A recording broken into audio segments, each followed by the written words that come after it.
Hello and good afternoon. A very warm welcome to this web panel that we have planned between RIS and India International Center on this very important issue that the economy is grappling with, financing of infrastructure. How we resolve this major challenge that the country has. There are several options coming in. As you might have noticed, Finance Minister in her budget speech announced setting up of a new institution. Yesterday, Cabinet cleared the proposal and also gave out some details as to how this institution would look like. The Development Finance Institution is one of the important priority areas now that the government is going ahead with. And post-budget, this is one of the topmost priorities of the government. It's also a great requirement of the economy. We are going in a new paradigm in terms of how domestic resource mobilization can actually fund huge infrastructure gaps. If India is going to make it, India would set a huge example before all the developing countries that are there. I think the think tanks, the academic community, the policymakers, the practitioners, all are trying to come up in terms of collective thinking exercise. This is part of a series which RIS and India International Center have launched in terms of creating greater awareness on banking and finance. When Mr. Vora, the president of the India International Center, proposed in one of our meetings the idea of focusing on declining savings rate in India, we thought why not to have a 6-part series between RIS and IIC to create this awareness and to contribute to larger collective narrative that we are working on. So the first seminar was on declining savings rate in India. How do we address that? The second one, where we had Dr. Rakesh Mohan with us, we focused on this very idea of DFI.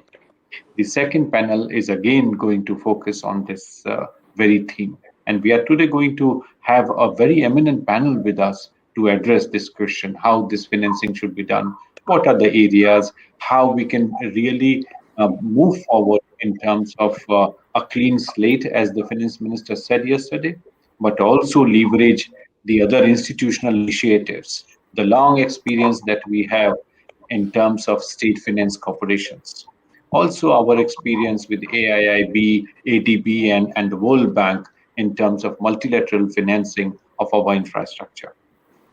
Almost all states, whether they are in the central part of the country or border areas, are now geared up in terms of the new aspirations that people are having across the country and expectations in terms of delivery on infrastructure. And resources are limited. So how do we do that? The issue is also in terms of green financing.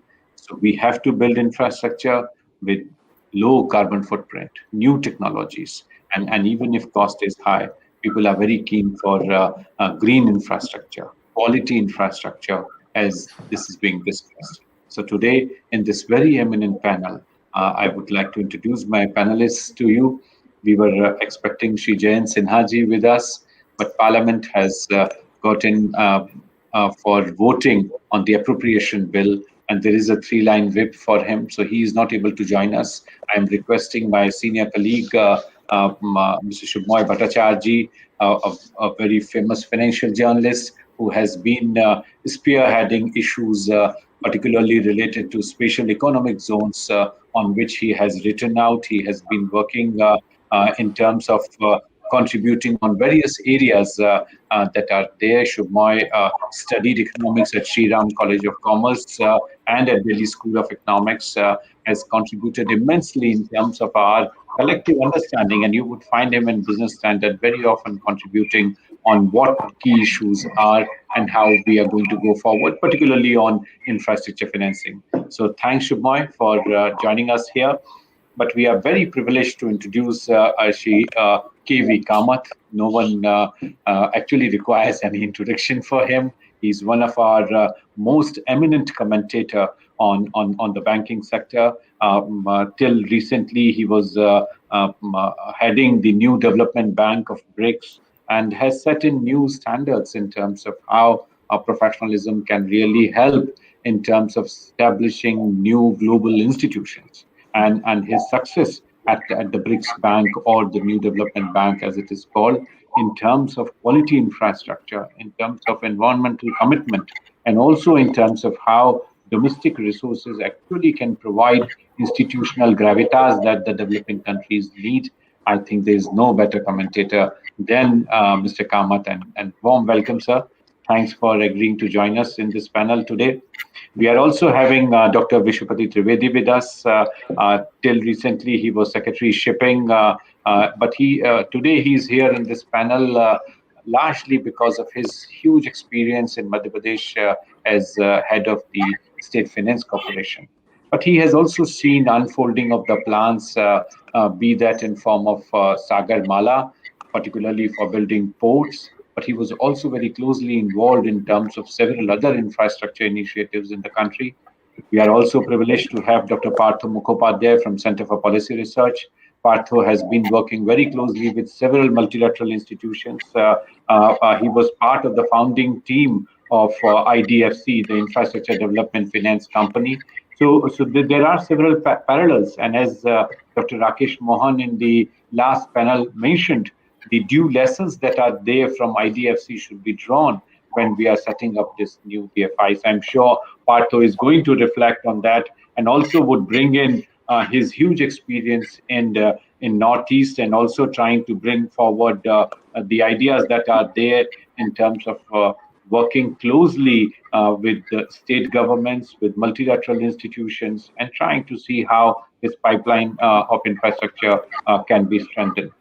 With these few words, I once again very warmly welcome all of you to have joined. A large number that we are seeing today, those who have logged in. This is there on YouTube and also on the ISC channel. RIS is also putting in.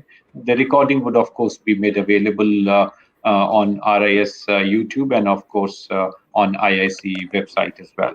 Transcriptions, and then finally, we are planning to bring out a volume of these seminars that we are doing with IIC. So, Sukhomoy, without further ado, the floor is yours. Professor Chaturvedi, thanks a lot. That was far more than a welcome speech. It was, you actually made it very clear what we are discussing, and the very fact that there was another session on developing financial institutions just before to that. I would urge everyone who's tuned in today, and our numbers have already crossed 200, to please really listen to both. In fact, I had the experience of listening to the last one, and I can tell you that it's been most educative for me. And I'll rather encourage it as a package, and I'm happy to know that RIS and IIC are both collaborating on this series of webinars on banking and finance. This will be a rich storehouse of analysis, debates from the best in the business. So they really couldn't make it better. Before I start off anything, I'll just like to tell all the distinguished audience here that please put your questions on the chat box. We'll take them up, and we'll be happy to discuss all of that. And I'm already getting quite a few of those in the sequences in the chats. But I will as the evening progresses, we'll be talking about a bit more of those in detail. We shall also try to bring in far more context, and hopefully if Ms. Jayant Sinha can come later on, we'll also be having a chance to talk with them. But meanwhile, let me go over to Mr. Kamath. Mr. Kamath, Professor Chaturvedi described you, and I was wondering that you are our original DFI person. You are the person who actually as I say, a bank, and with it before that, in the experience that you have of having steered one of the India's most, what I should say, our original ideas of developing financial institutions. I am leaving out IFCI here for obvious reasons. One could have actually a full session with you on the history of the entire DFIs in India, and how it has shaped and what are the experiences that we bring with it. But I would also want to ask you that there is in the current literature a lot of discussion globally on the need for a DFI. President Joe Biden has also talked about DFIs, and so there is a lot of renewed emphasis on DFIs, and sort of we have had this long history. The global, point of view is now turning towards DFIs. So how do you place this coming back again of DFIs in this context? And so what are your initial thoughts when India says that we want to set up a DFI, putting both our experience with it as well as the global current understanding and congruence of ideas that's coming along? Mr. Kamath. It's indeed a pleasure to interact with fellow panelists and a wider audience. Let me just go back and in just a minute or two answer one question, which is there, I think, in most people's minds. What was the reason that the DFI model did not work in the late 90s? And why do we believe it's going to work now? If we answer this, then a lot of things fall in place. When I go back to the founding of the DFI model in the early 50s, this is basically a World Bank model which was scaled across most developing countries. And we had ICICI, IFCI, and IDBI. What happened in 90 and for 40 years, I think they basically were allowed preferential access to long-term funding by the government. And in the case of Indian DFIs, the bonds that we issued qualified as SLR securities to the bank. So they were the ones who were funding the DFIs. For 40 years, the model worked well. I think two things happened in the 90s very quickly. One is the opening up of the economy meant that a whole lot of enterprises which were funded in the previous 40 years had to, in a way, relook at themselves. Were they viable? That's one part of it. So you had a bad debt problem and so on. But that was not the core reason why DFIs then had to, in a way, resurrect themselves. The core reason was that access to long-term funding, the SLR bonds with a government guarantee and so on, were withdrawn. So you had virtually no access to funding. Now, some of us then tried to issue our own long-term bonds in the market without government support, could raise some amount of funding, but it is not a viable model. And that is why I think one by one, starting with maybe ICICI, we repositioned the institution as a bank. So that explains, I would think, history as to why did the DFI model, in a way, suddenly come to an end 20 years back or so. Now, cut to today. But before that, maybe one more thing. I said long-term funding came from banks as SLR funding. And in those days, if you recollect, the insurance market and the pension market wasn't deep enough. It was not as deep as it is today, primarily one player. So access to funding there also was limited. Cut to today.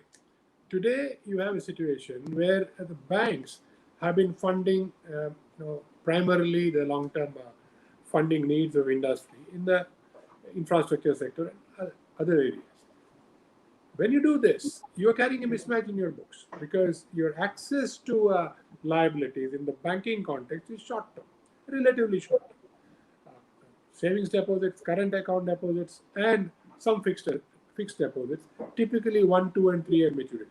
Not the sort of maturity required in the infrastructure space. So who has the funding or who has the ability to fund long-term paper? Again, what was missing in the 90s? Those players, meaning the life insurance players and the pension players. And today, cut 20 years later, these sectors have become large by themselves. And they are able to meet the needs of any person who or institution which wants this funding. But you need an institution, you need an intermediary. I think that is where this new institution comes in. You can call it the Bharat DFI, you can call it Bharat Long-Term Lending Institution. And in today's context, it could also look at a variety of instruments that it could play around with. We will have to read the fine print to understand what is in its remit in terms of the sort of products it could do. But from what the government has indicated, clearly, they want to leave it as wide as possible so that within the infrastructure construct, there are no constraints in terms of what they could do. So clearly, funding is today probably not going to be a problem for a new institution of this sort, given that we have today counterparties who would want to deploy their assets in long-term type of paper.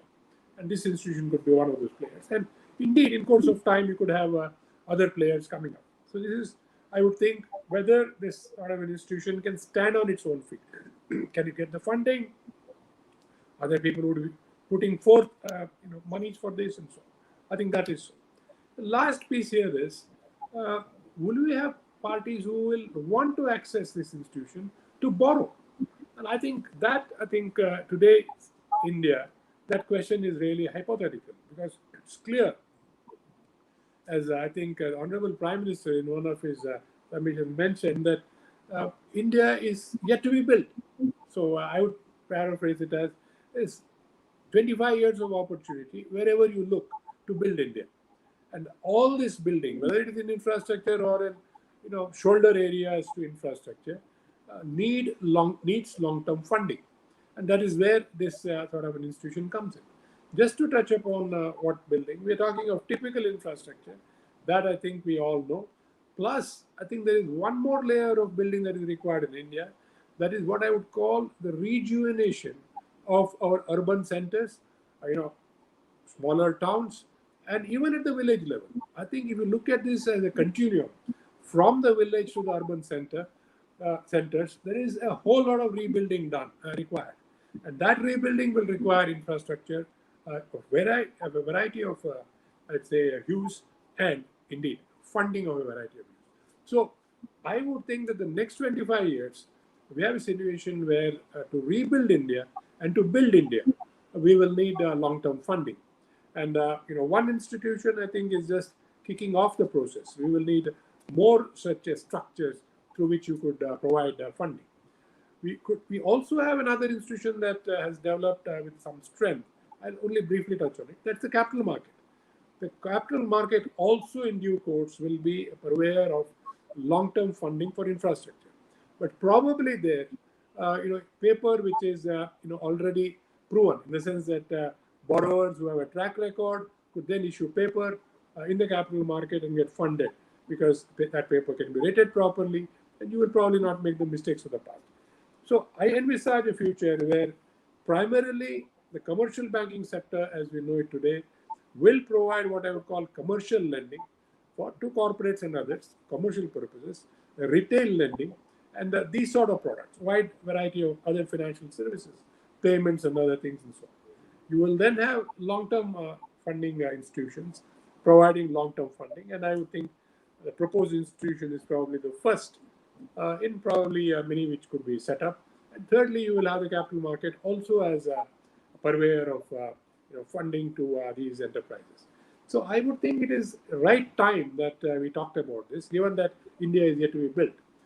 You touched upon the global need. Indeed, I think globally also, I think the recognition is the same. There are commercial banks who are hesitant to lend long-term funding for infrastructure.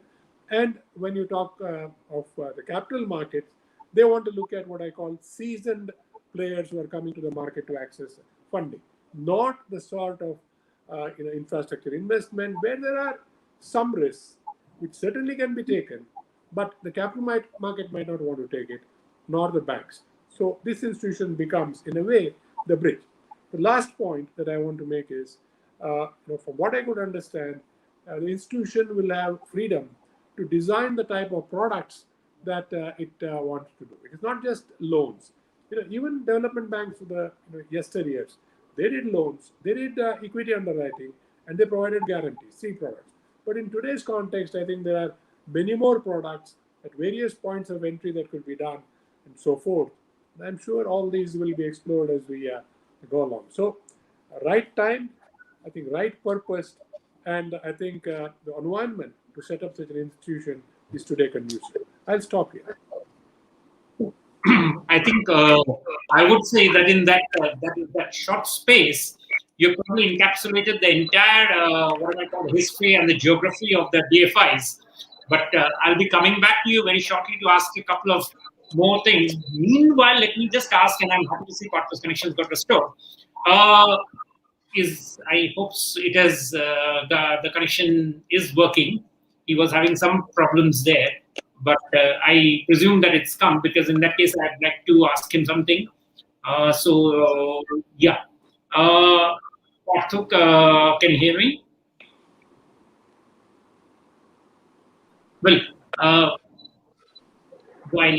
his connection has got restored. Partha, can you hear me? Yeah, I think you can. Can you hear me? Yeah, like. So since we have restored the audio and the video link, Just been a bad. I hope you could hear what Mr. Kamath was saying. I lost you for the last couple of minutes. So. Okay. Well, you are the other DFI person. IDFC. I mean, we largely saw it when you were there, and you saw it from inside, and now you are seeing the birth of the new DFI. What I want to ask you is, the cabinet decision, to what extent has it checked the boxes? I'm sorry, it's you're cutting off like pretty frequently. So maybe Dr. Trivedi can go and then I can see whether the thing improves. Okay, fine. I'll switch on to Dr. Trivedi, and then I'll come back to you, Partha, once we get the sound. Dr. Trivedi, what I want to understand from you, you have been watching as what you call an impartial observer of the DFI history, the DFI story. Today, putting on the same point that I was asking Partha, what do you think has been done right this time, and which makes you optimistic about the prospect of DFI going ahead? Mr. Kamath said that, it's a decision taken at the right time, with the right amount of thought and everything. Well, taking that point forward, what are the things that you already see are being done? What are the things that you still would want to see done? Over to you. Thank you, Mr. Bhattacharjee. Let me begin and with a little thought that this time the DFI that the government is planning at the national level is, in my opinion, going to be a very different one. Of course, why should it be different and how will it be different? We can discuss in the present seminar and maybe some other time also, because it's a long subject. But this kind of, it's not mere ghar wapsi, to tell you the truth. This is like somebody in an earlier episode of this webinar had mentioned that there is a renaissance of DFI in the world. So DFI is no longer just a third world concept anymore. I mean, China leads numerically with the number of DFIs it has. Of course, the size justifies and it works in a slightly different governance mechanism, but still. And there are several DFIs in Europe and some new ones coming up in Europe also. So it's not that we are doing anything, maybe we are doing it a little late, but we should have done it yesterday. And it's good, and I support the decision that a DFI must be there, and I am totally in agreement with Mr. Kamath that we must avoid, and Mr. Rakesh Mohan, who in an earlier webinar part, he said that we should avoid all the mistakes that we probably did in the earlier DFIs. Mr. Kamath has touched upon a very crucial part of the entire process, where the DFIs had a cheap source of finance through SRR bonds. And of course, the several of the DFIs also, the state financial corporations had a direct line of refinance from the RBI until I think 2000, but that was stopped. We do have, it's not that we don't have DFIs in the country. We do have DFIs as defined by Development Financial Institution. Of course, there's no fixed definition, but then the concept as it is, we have these, the REC, the NHB, these are sectoral DFIs. They have their own responsibilities and they have their own governance mechanisms and regulatory mechanisms. But the classic DFIs, the SIDBI and the IFCI, have lost their perspective somewhere along the way. Let me clarify one second. SIDBI, for example, had started directly lending into the hinterland, and that actually a death blow to all the SFCs. So today, of the 18 SFCs all over the country, there are about 5 which are surviving operationally, and the rest are closed or in the process of liquidation, etc. But SIDBI at some point of time also realized that direct financing of this kind is very difficult. So they withdrew from, or they're withdrawing from the industrial finance and infrastructure finance, which fell in their remit. And they are now going through an intermediary. Most of the SIDBI's funds are going through NBFCs and then going to the to the institutions which are industrial, setting up industries or setting up infrastructure. But again, as Mr. Kamath said, the big thing that they lost in the process was the cost advantage. Cheap, long-term finance backed by refinance is the order of the day. And the capital markets and the other markets are yet not deep enough to support a whole lot of borrowing through the bonds, corporate bonds. But all that said, the need for the DFI and the backing of the DFI by the government is actually the need of the hour.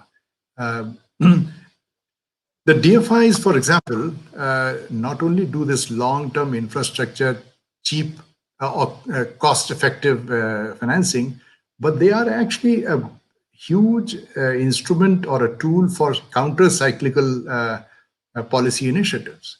For example, today, if after the post-pandemic economic dip of our country, had there been a DFI which is being planned a few years back, they would have pumped in infrastructure finance at competitive rates, and probably the need would have been met. Today, there is some kind of a hiatus. I mean, there's a kind of a gap which is not being. I see it very close from where I came from. In the infrastructure at the ports and at the airports, it is a problem to get large, cheap, cost-effective finance for infrastructure in this country. And I think all this justifies that we must have a DFI as being planned. Now, what exactly are the issues that we may want to avoid when we set up a DFI? There's a huge menu of these things. But broadly, I think it comes around to the structure as to what we are targeting. In my humble opinion, the immediate need is for infrastructure financing with low-cost funds. There are other, public policy goals which are more of a social, environmental, climate, blue economy. They can actually be done side by side, or they can be accessed through several DFIs which are of a multilateral or a bilateral hue. I mean, there are a whole lot of these in Europe and other Western countries which can support these. So the new DFI might want to access not just the funds which come from the government, but also be very active in accessing the funds which are available on a multilateral or a bilateral basis for several initiatives like the environment and climate change and blue economy and such things. The structure, in my opinion, should be, should be very independently and well thought of. Obviously, I cannot say that the least I can say is that most experienced people should be brought into the new DFI. And one of the mistakes that we often make when we start these new institutions is that we make some omnibus guarantees to other institutions and other closed down DFIs. I mean, I would say IFCI and others, that, oh, we'll give you a job in the new one. That should not be it should be purely merit based. If somebody qualifies for this, it should be there. Now, one of the things which another school of thought which comes up here is that a government-run institution is slow to respond. They don't really go by their targets. Well, that is not true anymore. We have several instruments which can do very intense and very detailed appraisal mechanisms are available. Digital monitoring, digital performance management, digital measuring, all that is available. So the fear of subjectivity coming into the operations of the new DFI can be actually put to one side, because we have so many tools available that it's really not a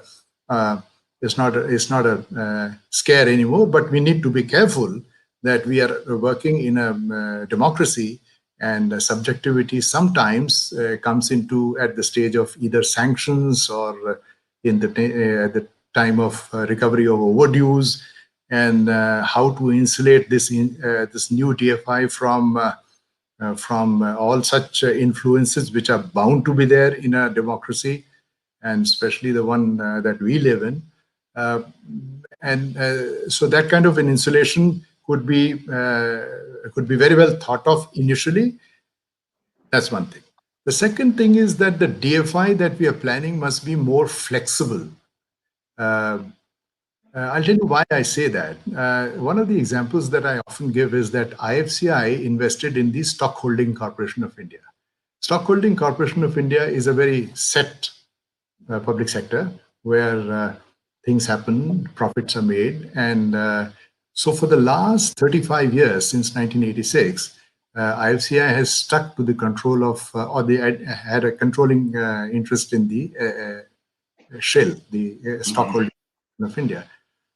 That need not necessarily be true in the new DFI. We should be quick to enter, quick to exit. We should have huge flexibility, and that should be put in the preamble of the DFI, that we're not going to be sticking with our investments throughout the life of that corporation to be able to make profits out of it, or to be looking at some making capital gains out of it.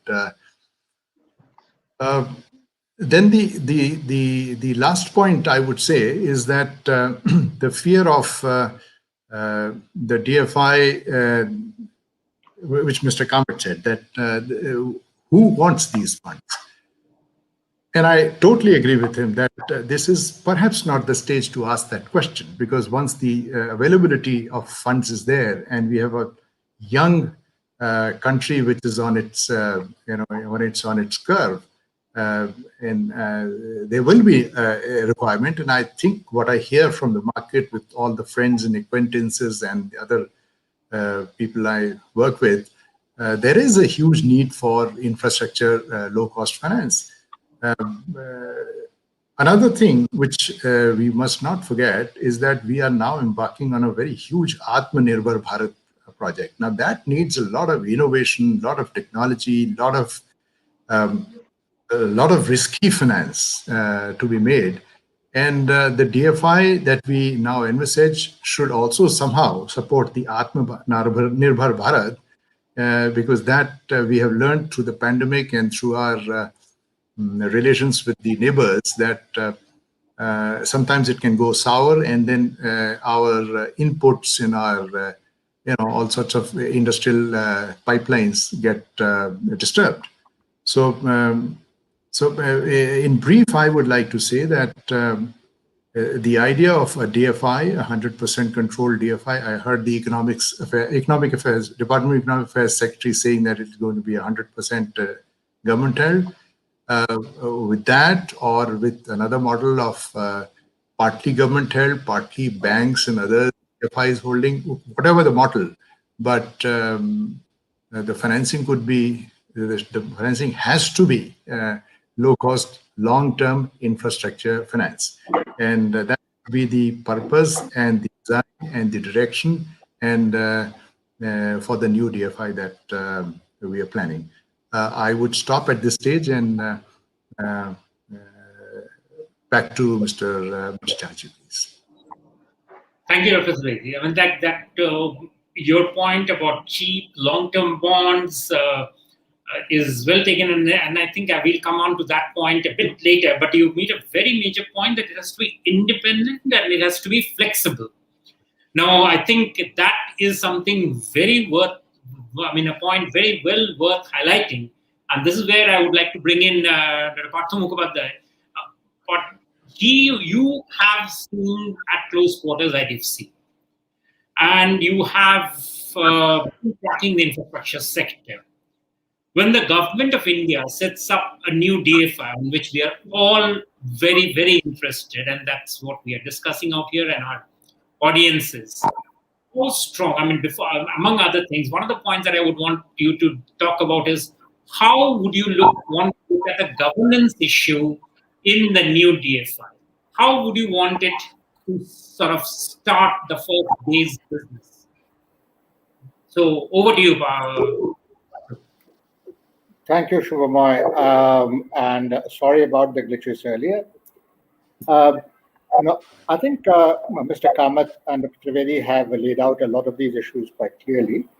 But I think the crux of the matter, what I'll do in the next few minutes, is basically point out that one of the reasons why IDFC today is now IDFC First Bank is essentially because in terms of availability of low-cost finance, domestically, the banks are actually better placed, though they do have a maturity mismatch. But given, if you're willing to take that maturity mismatch, given the kind of savings you have, etc., you would be able to outprice institutional finance. And that is usually what used to happen when you're trying to sort of syndicate a particular opportunity. So the first thing, therefore, is to realize that what you have currently is an environment of extremely low-cost international funds.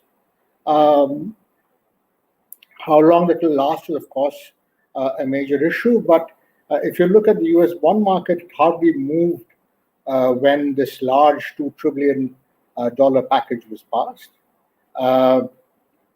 So the first issue, therefore, I can see for a DFI is to try and understand the extent to which you'd be able to access international funds. And I know Atmanirbhar is a big part of the story, but we need to think clearly about how we want to finance infrastructure in that particular space. But obviously, international funds have issues, and primarily among them would be, not only would they be somewhat reluctant to take on country risk, which could possibly be handled, taking on project risk is even harder. And in that context, I think one of the key roles for this particular fund would lie in structuring projects, as Mr. Kamath was saying, such that you push them past the implementation part and then end up accessing much lower refinance for much lower cost international finance going forward. The second issue that I would like to flag within the international finance part is the one that Dr. Trivedi pointed out, is that there is now a substantial amount of resources available, which are earmarked for ethical investing, ESG investing, sustainable finance, green finance, whichever way you want to look at these particular issues. And these are not in the, I think the local part is just about solar power plants and things like that. For example, you could possibly raise money for the Pradhan Mantri Awas Yojana or the Har Ghar Nal kind of program. because there are very strong social benefits associated with that program. So packaging these kinds of programs for mandates of ethical finance, and a lot of this money is coming from very patient, long-term investors like pension funds and insurance funds. So, and they would be even lower than market rates because they're willing to accept a discount in order to ensure that the project is appropriately meets their investing guidelines. So, structuring these opportunities such that they can access these kinds of funds, I think would be an important role for the new institution to take. In that context, it's instructive that last year, even early last year, though to be fair, JP Morgan set up something called the Development Finance Institution, an unlikely sort of body to do so, given that it's an investment bank. But a lot of this is essentially about linking the people who have this kind of money with development projects in different countries. Right? So the second part that I was talking about is that. Then the third, which is linked to the first issue that I was talking about, and which Dr. Trivedi and Mr. Kamath also spoke about, is the issue of essentially securitizing cash flows. And we have seen that with the highway sector to some extent. And given now the extensive use of FASTag and almost a mandatory use of FASTag in toll collections, the revenue flows have become much more transparent. Similarly, within the Power Grid Corporation, the revenue flows which are dependent on power flows also are much more transparent. And consequently, then writing instruments on the basis of this particular revenue flow becomes a lot simpler because people can actually see the revenue coming in and not worried that the toll operator is keeping aside money and not sort of reporting the full sort of revenue that's coming in. So again, this would be seen as relatively safe revenue flows. Of course, there will be fluctuations. Like last year, obviously, there would have been a major hit into all these kinds of revenue. But absent such kinds of very sort of black swan events, what you would have is definitely the ability to slice off a section of this revenue and sell it to people who are looking for very safe investments. And consequently, I see a third role for this institution to be able to help a variety of network operators like our highways and our transmission lines and so on, utilities in some sense, to be able to securitize their revenue streams going forward, and therefore then raise money for subsequent investments in that particular area. When I put all the three of them together, what I see, therefore, is an institution that is not very much like a bank, but actually an institution that is essentially a deal maker, that is connecting sources of inexpensive, often international finance, to appropriate projects, and I say appropriate given the notion of ethical investing, but there will be other kinds of money available, and to such projects within India, thinking through structures that will allow the exchange risk and the country risk to be appropriately cushioned to make those instruments sort of attractive to the foreign investor. And finally, structuring these cash flows at various places, especially as the projects mature, and sort of moving them across from the construction risk into these kinds of structures, so as to enable the existing money that's already been invested. So broadly speaking, you're thinking of a situation where the initial risks in construction and structures are taken by the local financial institutions, who have both the domain knowledge in terms of who are the actual investors, who are the promoters, can you actually, what is their credibility, and so on. And they also have there's no particular duration mismatch given the kinds of structures coming, relatively short term, and which then can refinance into a broader market going forward.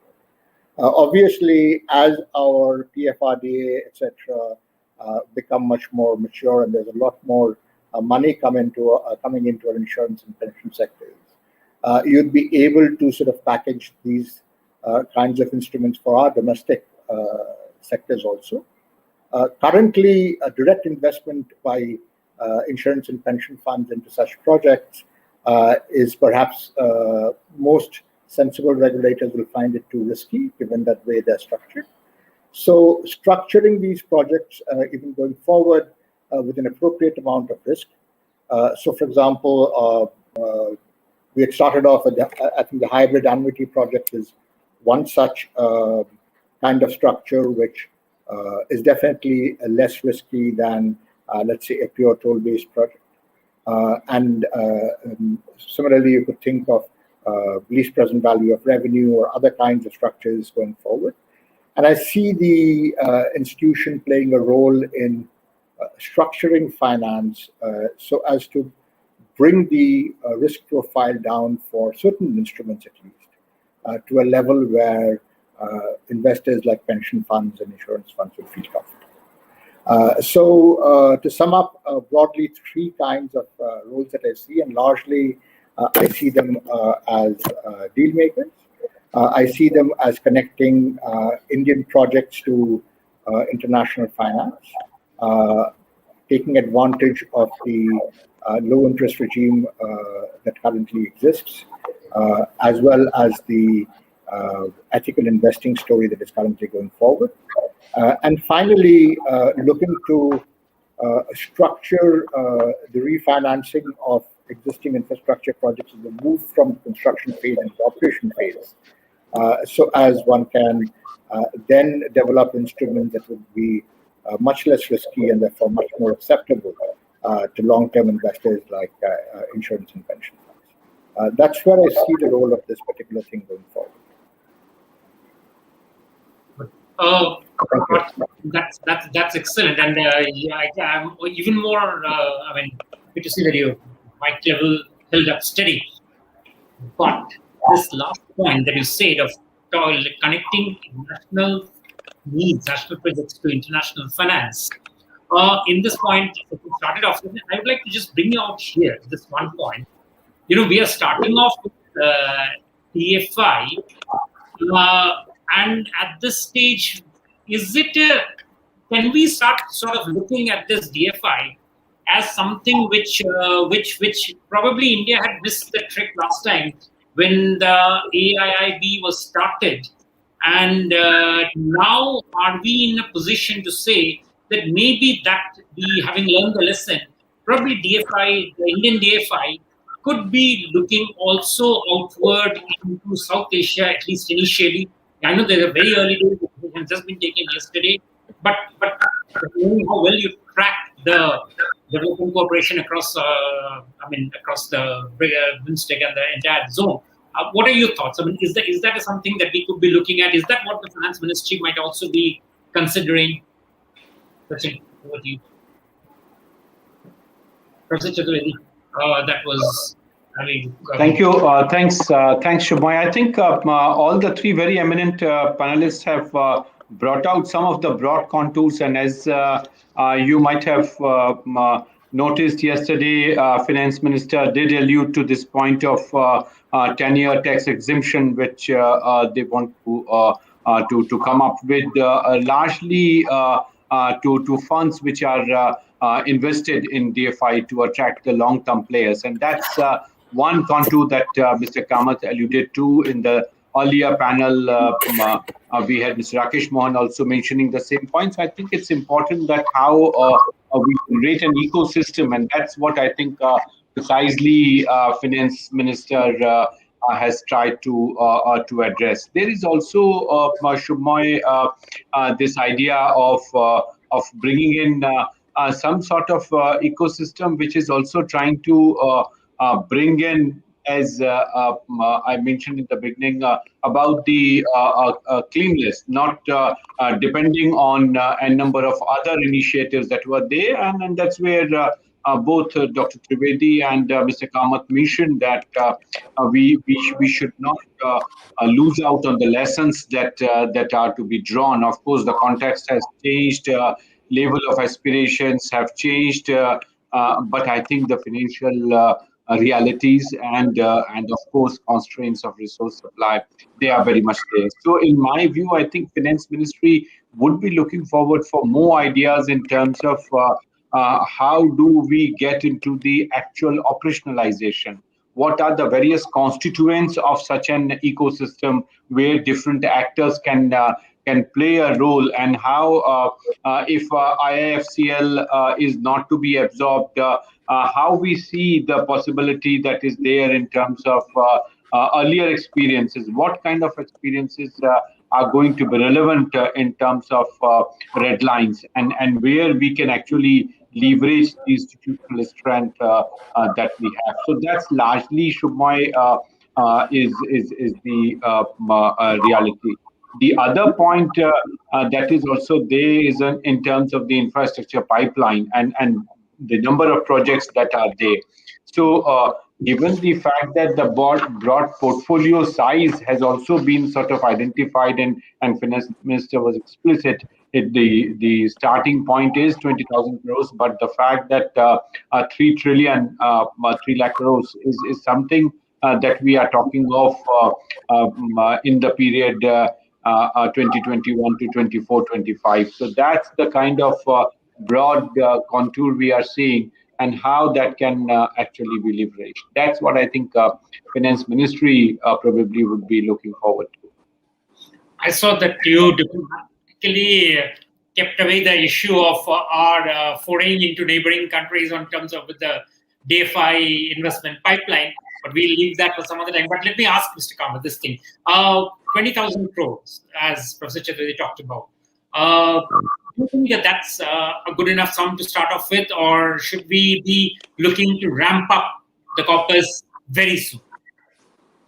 Yeah, I think 20,000 crores is substantial. If you look at two things, in the budget itself, the finance minister had given what is the aspiration. The aspiration was to lend about 3 lakh crores within 2 to 3 years. Can it be done with 20,000 crores? Yes, you are stretching it a little bit, but yes, because you're looking at a capital adequacy of 6, so 16 times leverage, 300 and odd thousand crores plus, hybrid instruments. I think you can reach that number without, much difficulty. And then I think I was heartened to look at yesterday's announcement that in due course of time, the institution could dilute itself. That itself should allow for further fund capital raising as necessary. So I think capital-wise, it is well structured. I'll just touch on one other aspect that you had probably asked a little earlier: the governance structure. I think it was very eloquently put by the Honorable Finance Minister yesterday that operating staff will be professional. They will not have a constraint in terms of compensation. This, to a large extent, addresses some of the issues otherwise we might have had. Second is the construct of the board was also explained. I think given that, we should go on the assumption that indeed the governance structure is something the government will ensure, allows the institution to function. The second point is internal dynamics of the organization. Again, cut to what was happening in the institutional framework in the past. Development banks or commercial banks. All these institutions were set up when you had to build what I call internal capabilities.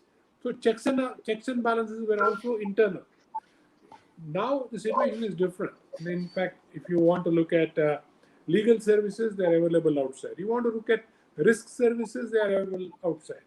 Basically, your rating agencies and others provide you the risk services today. And in terms of supervision services, that also is available outside. So the institution could carefully map as to what is the the internal staffing that they require and what is the access to outside help that they could have.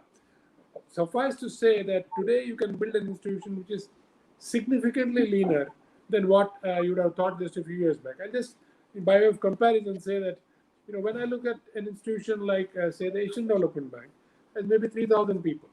So when the new development bank, the BRICS Bank, was planned, the planning was for around 2,500 people. When I went there and we actually started setting it up with the new paradigm, as it were, very quickly, I think we came to the conclusion that our staffing need is not going to exceed 500. And actually, in practice, we think that it's going to be between 250 to 300 for a lending book of well over $100 billion. So you can do things in a much more leaner manner than you could in the past, relying on all these environmental support services that are available, plus technology of today, the lean technology of today, and working at which also allows you to work at speed. So this institution can get out the blocks very quickly, have a very sound governance structure, have checks and balances, not just internal but also external, which allows it to function differently from what institutions in the past might have had to function. So I think the way it has been articulated augurs well. Yeah, that's a very important point, and I would like to, in fact, Dr. Trivedi had raised this issue about governance and flexibility, and Mr. Kamath is talking about the same thing of a lean-sized organization. Essentially, then, what are the ideas that you would offer in terms of, you'd say it should be independent and flexible? Could you just walk that path a bit more and say, when you want independence, what sort of an independence? Is it the traditional independence from the three C's? When you say flexibility, does it mean what sort of an oversight does a parliament have? If you would just look at those sort of issues. Yeah, I think in terms of the governance structure, I couldn't agree with Mr. Kamath more. That we really don't need, in these times when everything else is digitally available on writing a check, you can get legal, technical, all sorts of services. But yes, the final crunch when it comes to decision making has to be in the hands of those 500 people or the division that it comes from. And of course, the very final and the control has to be of the chief executive. So in my very simple thinking, the spine of the entire organization is the CEO. You must first preserve his independence. He is not a gentleman on deputation. You can call him back. He is not a person on transfer. You can transfer him back.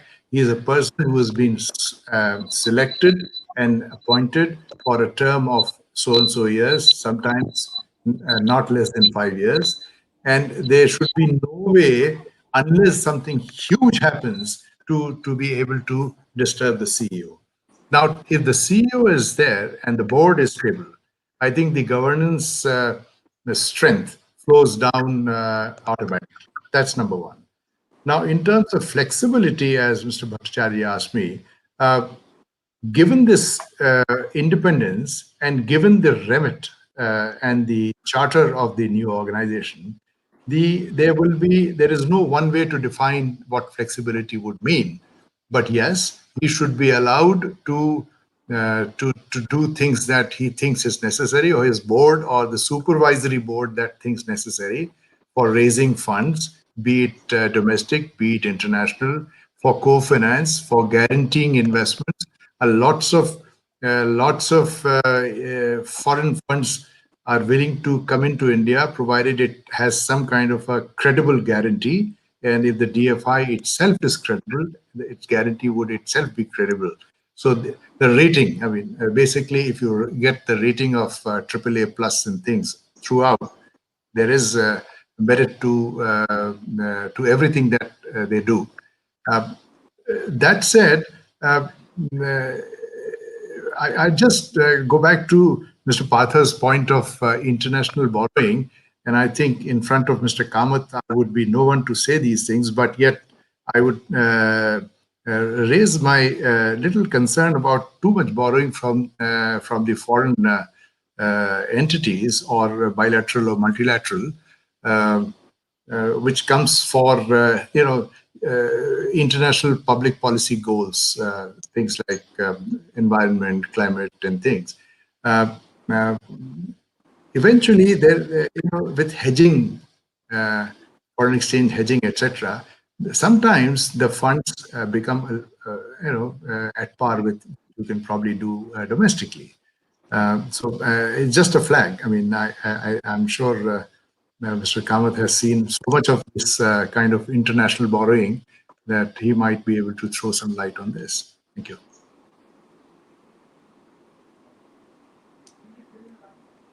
Sorry, I had put myself on mute.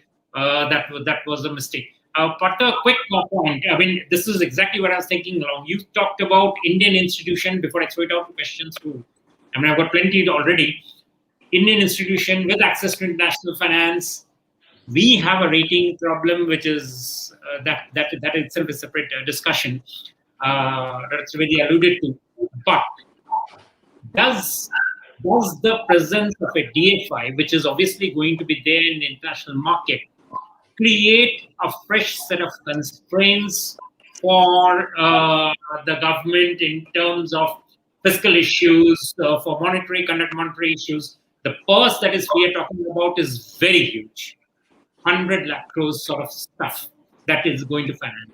What are your thoughts about how the lay of the land would look in the next few years? Partha. This question is to whom? Partha, can you hear me? Right. Yes, I can hear you. I was muted since. Thank you so much. What I was thinking was that. Yes. Can you hear me now? Let me say, yes, I can. It's perfectly fine.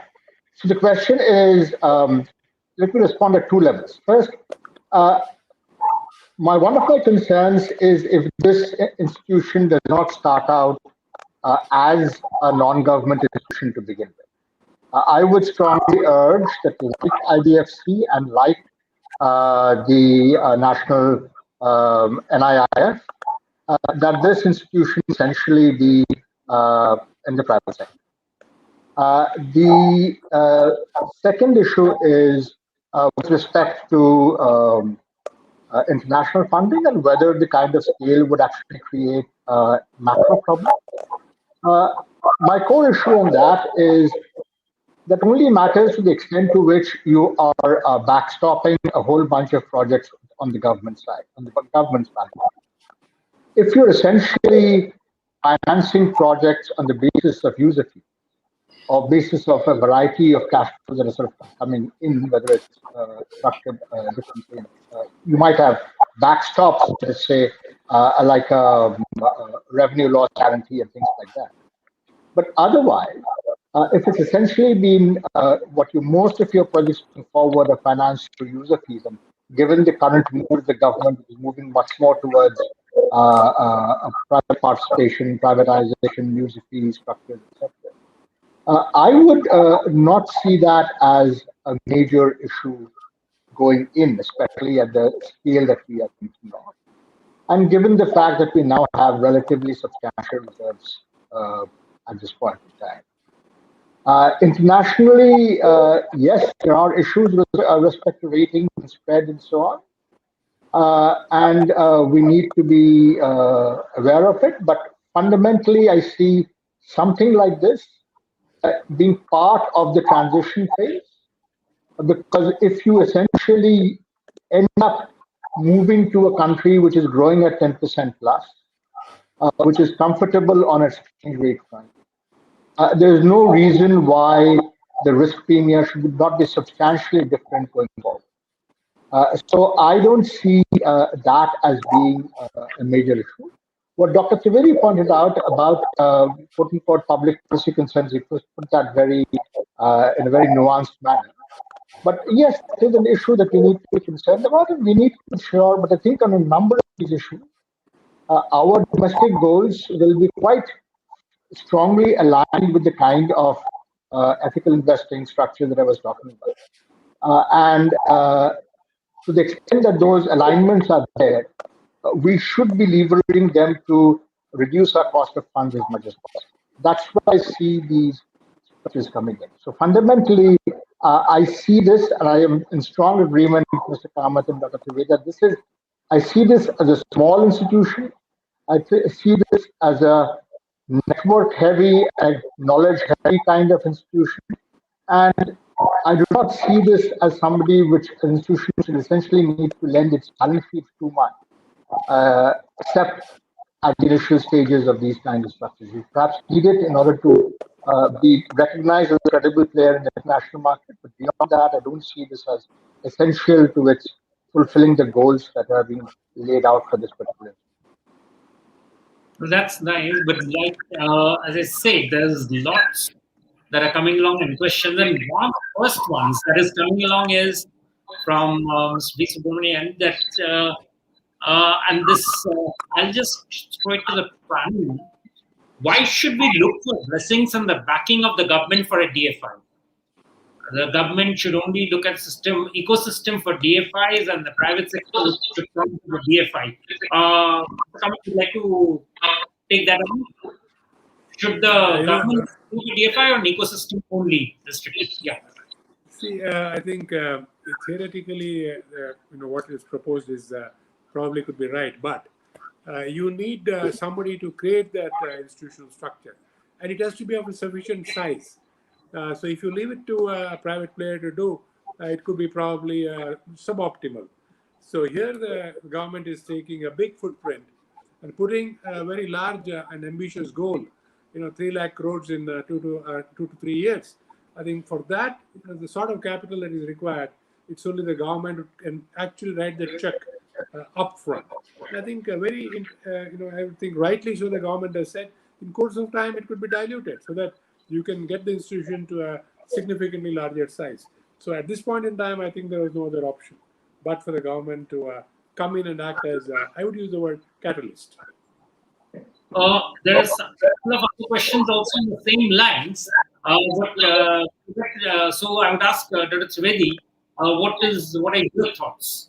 This seems to there are more than one questions on the same lines, that should the government be looking at the ecosystem, or should it be private sector led? Dr. Trivedi. I think Mr. Kamath has put it very correctly, that this is the first step which in the neoclassical economics we say that where the markets are failing to create an institution of this kind. So the government has to step in. There is no way but to start. It can be a catalyst organization. It can, in due time, spread its wings, dilute its equity, expand its equity, invite foreign capital, invite foreign investment, foreign equity stakes. All sorts of things are possible in the future. But as on date, except for the government, I don't think anybody can create such a large DFI. And it's not that governments don't do these things. You go to KfW in Germany. I've had a very close connection with KfW, and I've seen, in fact, it's such a coincidence that IFCI and KfW were both created in 1948. IFCI is where you can see every day you report losses and kinds of things. KfW is running with an asset portfolio of something like 26 billion as on date, and unstopped. I mean, it just goes on and on. It creates many other DFIs. It creates funds DFIs. That said, second is about the context and the environment. I totally agree that after all, what happens in a large infrastructure, let's say a road project, which has got toll revenues for the next 20 years, something can go wrong. 20 years nobody has seen. We've not seen just 3 years ahead of us. So something can go wrong. But that's where the external environment, all the IBC laws, the bankruptcy code which has come in, and of course much needs to be done there also, that they can quickly enforce contracts, quickly get exits, quickly get other people to take over, and so that the project doesn't suffer. That kind of an environment where contractual liabilities are not just honored but executed in briskly is I think is happening in this country. You've seen in the last 3 years the IBC has been doing a great job, but I think I wouldn't get into that debate, but there is a lot which needs to be still done on that external context where others feel confident that, well, we invest in this. If there was some fault line that develops, there is a quick way out, and there is a quick way for the management to be changed. Now, that kind of a contractual environment needs to be created. It is getting created, and I think that is what probably emboldens people to go along with the new DFI that the government is postulating. Thank you. In this context, one very specific question that's come up from Dr. Shadash, and that's, I think, is a very interesting question. That given the requirement of this ESG issues, the green finance, which Chaturvedi talked about initially, compliance to ESG criteria is often emphasized. Would the ESG criteria be a constraint for mobilizing green finance by developing countries? Kamath, who must face this? I mean, what does your experience say? NDB and I think it's not a constraint at all. Actually, I think it's a very positive thing for a country like India. In fact, at the New Development Bank, we clearly said in the first year that we would predominantly be looking at projects which were compliant, and over the years we have continued to emphasize on that, and we have found that getting projects which comply and fit the bill is not difficult. Secondly, as part of our continuing assessment, we tracked like a scorecard in terms of what we were doing. So once you make it into an internal mindset, I think it becomes easy. And when you look at a country like India, there would be vast opportunities to to have projects which comply with the current thinking on this subject. Not a problem. Well, if it's not, the other question is that came out. That's very nice to know. That will not be a problem. Professor Mukhopadhyay, one of the things that we were talking a bit earlier about ratings, and that issue has also come up in quite a few of the questions. That given India's rating, is it a pipe dream to think of a higher rating for the DFI, no matter how well it's governed? How would you respond to that? Can I answer that? Yes. Again, given the experience that we had, I would think that the fact that the government is backing this institution and the capital is as stated, that also is a big plus.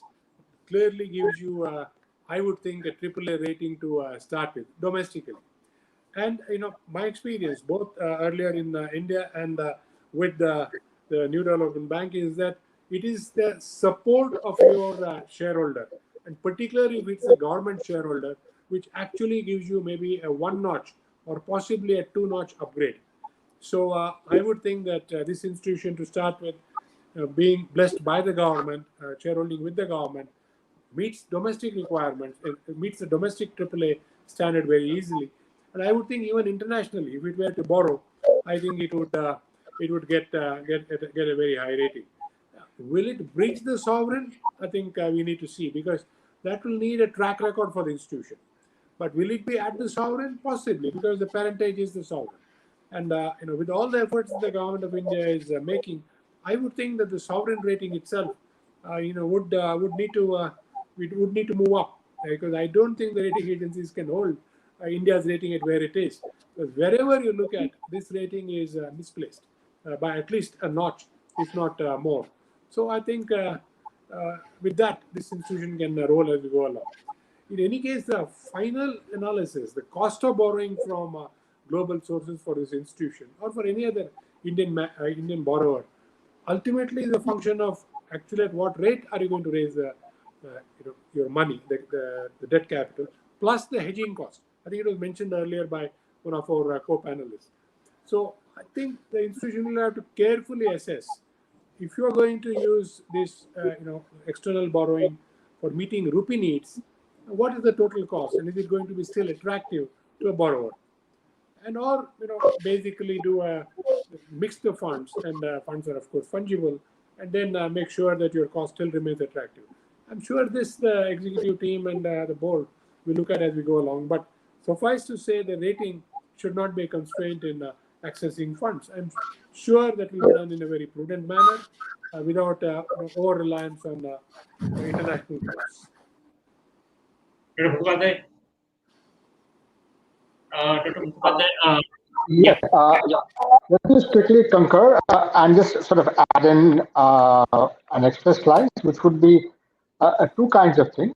One, given the kind of savings glut that we now see in the global system, why are we worried about rating? We're worried about the rating because the spread, the risk spread that is across rating, that's getting compressed quite a bit.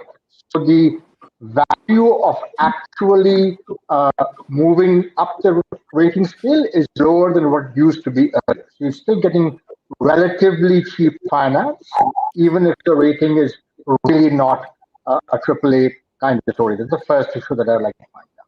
The second issue is the ESG funds and ethical investing and so on and so forth.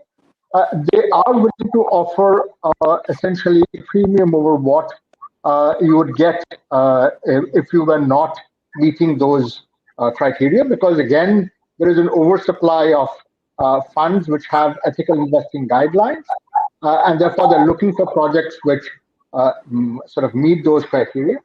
And consequently, that advantage, which is not available to a normal government paper, might enable you to breach the sovereign slightly.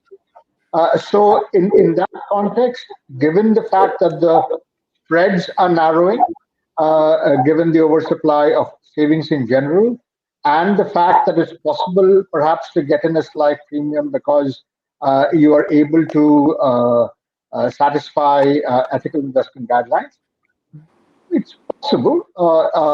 It's not very likely, but it is possible that you may even end up breaching the sovereign for specific projects if it's actually structured properly.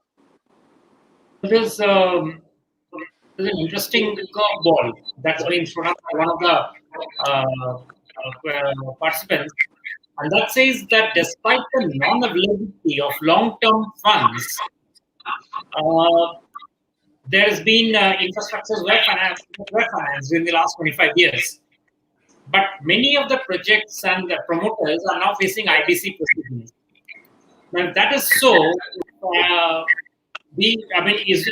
was it a non-application to the promoters because of which the projects didn't take off, or was it the lack of resources, as we often seem to think?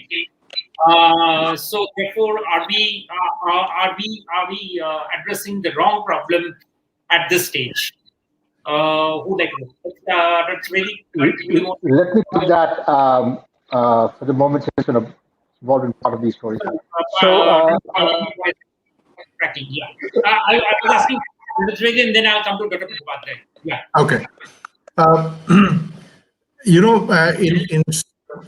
As far as the promoters are concerned, there is a lot of entrepreneurial talent in this country, and there is a huge amount of aspiration, and in this country to do things.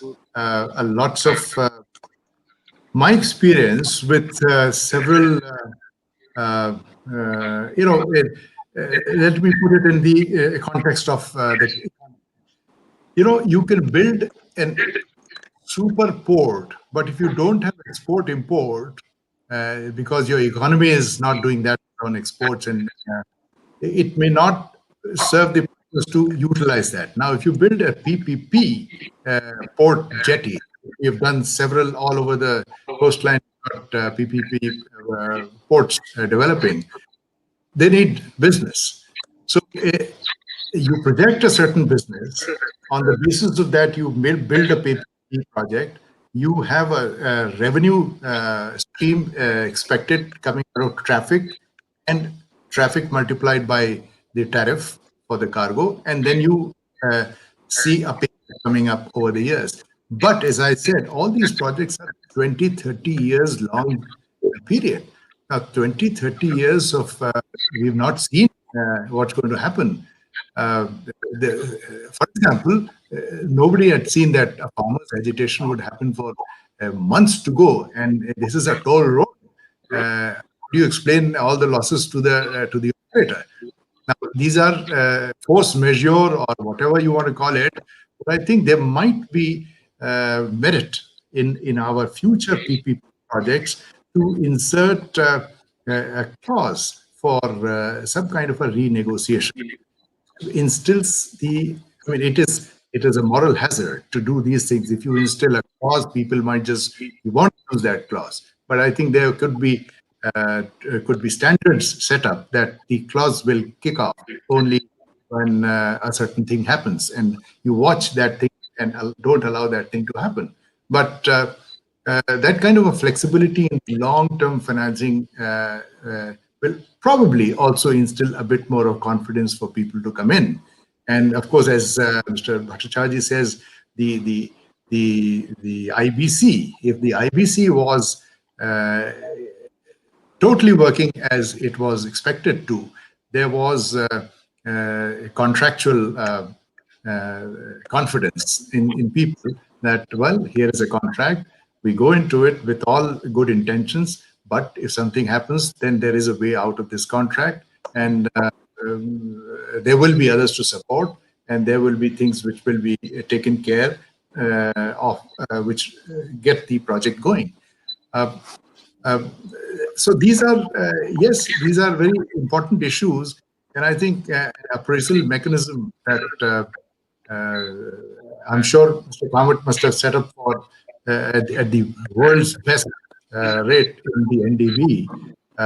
Such things, and maybe better, especially factoring in our own democratic setup in the country, and the kind of funding that goes in, and the risk that is involved in having it 100% thing. All those things have to be really, really thought of, and insulated, and insulating this new DFI so that it functions well, and it brings the best out of the people who are asked to run that DFI.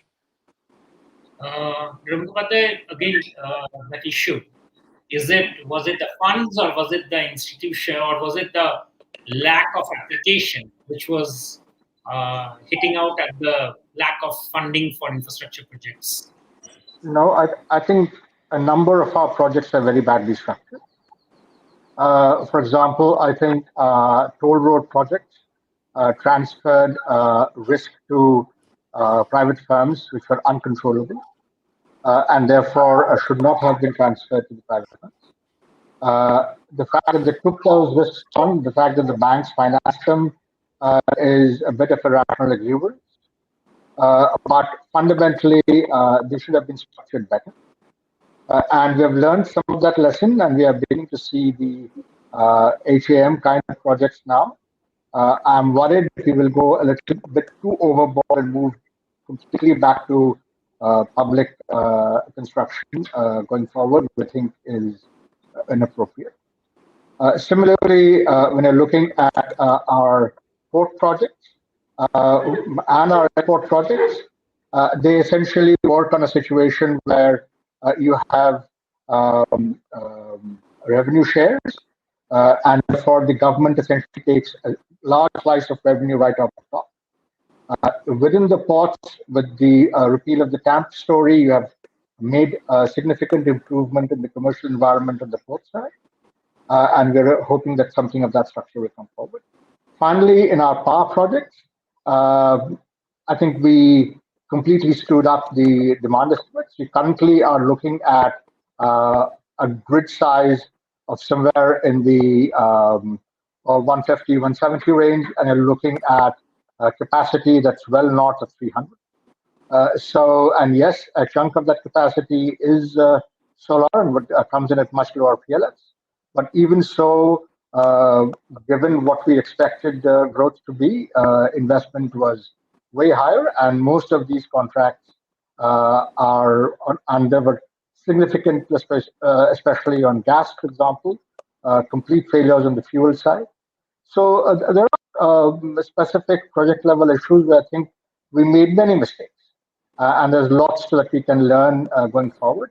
So if we don't fix those structural problems, then just fixing the financing is not going to fix our problems going forward. At most, given a certain exuberance, we might land up in the same cycle like we have done with refinancing for electricity boards now for eons.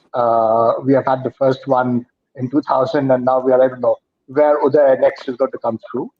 So yes, it is a structural issue. We need to learn about how to fix these project structuring. We haven't done that in the past, and we need to take more time to do that in the future. Right.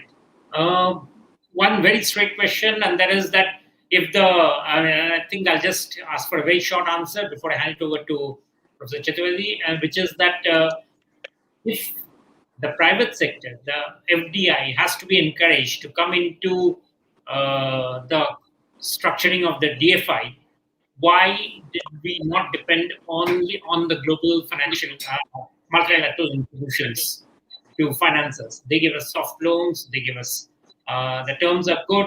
India has a good track record. Mr. Kamath. Yeah, no, that's not doable because the aspirations that we have, the size of what pie that we want to execute is much bigger than what the global institutions would have been able to provide us on a soft basis. Ultimately, these loans are not really soft. They are also on commercial terms because there is always a spread aside. So I would think that the current model is the right model, and let the institution then decide what its options are. Well, I've got several more. What we'll do is, but they're mostly quite a few of them have been discussed in the session earlier. So I'll just let them go. At this stage, probably when the book comes out, we'll have many of these questions answered in the discussion itself. But at this stage, let me hand it over to Professor Chaturvedi. Thank you. Thanks a lot, Sukhomoy, for very stimulating discussion. Thanks for picking up so many questions. And I was following the huge response that we have got this afternoon from various cities and various institutions that could rope in this great debate that we had. Thanks to our panelists. I think several very important points, Sukhomoy, have come up today by Mr. Kamath, Dr. Trivedi, and Professor Mukhopadhyay. So I think that's extremely stimulating. I thought as we are going to close today's discussion, 5 points probably are important for us to take forward. And as I said, the transcription of this discussion, its recording would soon be made available on public platforms. We are also going to publish these statements once the panelists revise the text. But to me, 5 points were extremely important. And Sukhomoy, in a way, responding to your question about what the policymakers may look forward to now, I think what kind of DFI is one very important question that our panelists have addressed. What kind of capability the institution should have, what kind of capacity it should have, the nature and duration of the people at the DFI, and of course, as Dr. Trivedi time and again emphasized in terms of independence of the CEO, the decision-making space that the CEO would require, and Mr. Kamath also emphasized in terms of independence of the institution. So that, I think, is something that's going to shape the narrative as we go forward after the cabinet decision yesterday. The size of DFI is one important point that has come in, and Mr. Kamath was very clear in terms of starting with 20,000 crores and going to 3 lakh crore portfolio. That gives you the almost 16%, he said, with some sort of hybrid models that we can have for mobilization of resources. But important point that everyone emphasized was about transparency and accountability. Why it is so important in terms of bringing in the results that we are looking at. The distinction of physical and social infrastructure came in, the role of the state, size of the projects, and nature of projects, all could be discussed. The third important point, I think, was about the nature of ecosystem. What kind of ecosystem is one, but what nature of ecosystem? The suggestion of KFW that Dr. Trivedi made, I think, is important for us to see. There were 2-3 questions, Shubhmoy, which we couldn't take up, but they mentioned about China and what kind of DFIs are there that we can learn from. Mr. Kamath explained about NDB. There was also a reference to Brazil. But I think Partha made a very important point in terms of our past experience, be that from IFCI, IDBI, ICICI, what kind of lessons we can learn from the past, and how do we contextualize them in today's times. The fourth important point was about the appraisal mechanisms, the footprint measurements that we want, what kind of impact we want, and that's what takes me to your question, Shubhmoy, in terms of its connect with Exim Bank, which is financing through lines of credit our infrastructure projects outside. So how we see this DFI and Exim Bank connect, and what kind of projects we can see outside India to be funded by this, whether it would have a mandate at all to get into that direction. And last but not the least, I think, was about the governance structure. We should not forget that this is coming up in rather harsh times. This is not the time when we have huge resources available with us. The economy has gone through a prolonged lockdown. It has gone through several other challenges. So I think financing in bad times requires the counter-cyclical functions that are of great significance and importance. Financing structural change is something that requires strong and, of course, as I said in the beginning, green measures for infrastructure. So with these 5 points, I thought this afternoon was absolutely stimulating. Thanks a lot to our panelists, and thanks to Shubhmoy for making it much more interesting and participative. Friends, colleagues, we would be back on 23rd of April. Again, RIS and India International Center would organize another event with similar focus on banking and finance, and I promise we would have equally stimulating afternoon with you. Thank you. Thanks a lot. Thank you. Thank you.